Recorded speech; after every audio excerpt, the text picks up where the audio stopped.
The engines were finding life difficult. Workmen were mending the viaduct on the main line. The arches needed strengthening. The Fat Controller did not want to close the railway while the work was done, and so repairs took a long time.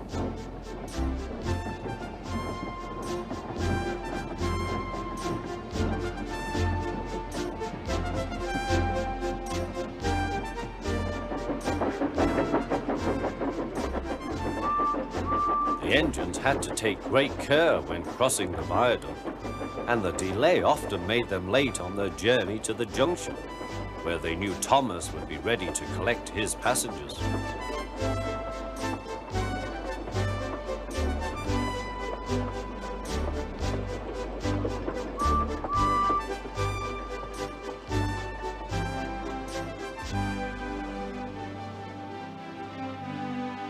Thomas grew crosser and crosser.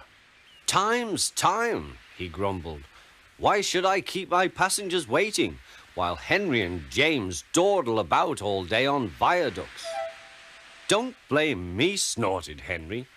"If we hurried across the viaduct, it might collapse, and then you'd have no passengers at all. What would you do then?" "Run my train on time, for one thing," retorted Thomas. He hurried away before Henry could answer. Bertie was impatient too. He was timed to arrive just after Thomas. His passengers found that instead of going straight from the bus to their train, they were kept waiting till Thomas arrived. Soon Bertie grew cross with Thomas. "Late again," he remarked, as Thomas panted wearily in.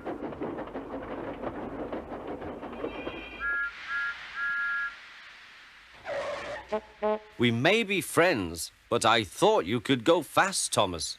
It's time we had another race. I reckon I could beat you now." Thomas let off steam loudly.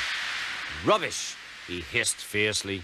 "It's those mainline engines. They dither about on their viaduct and then blame the Fat Controller's workmen.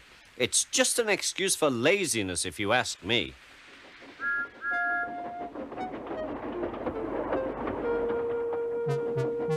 One day, James was later than ever at the junction.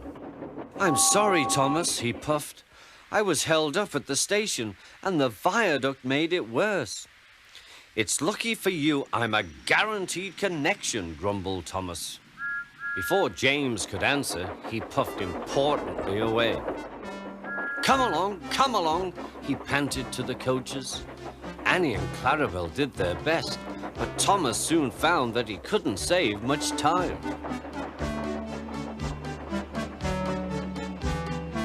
Suddenly, Thomas saw Bertie ahead. His radiator was steaming.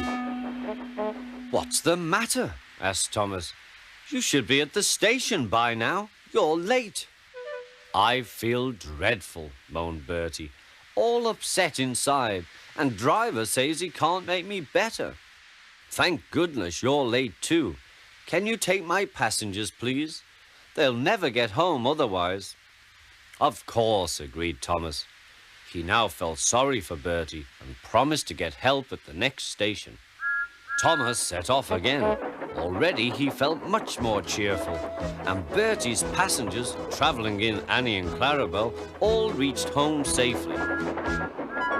When Bertie was better, he came to thank Thomas. "I am sorry I teased you about being late," he said. "That's all right," said Thomas. "I'm glad I could help. There are times when being late isn't such a bad thing after all."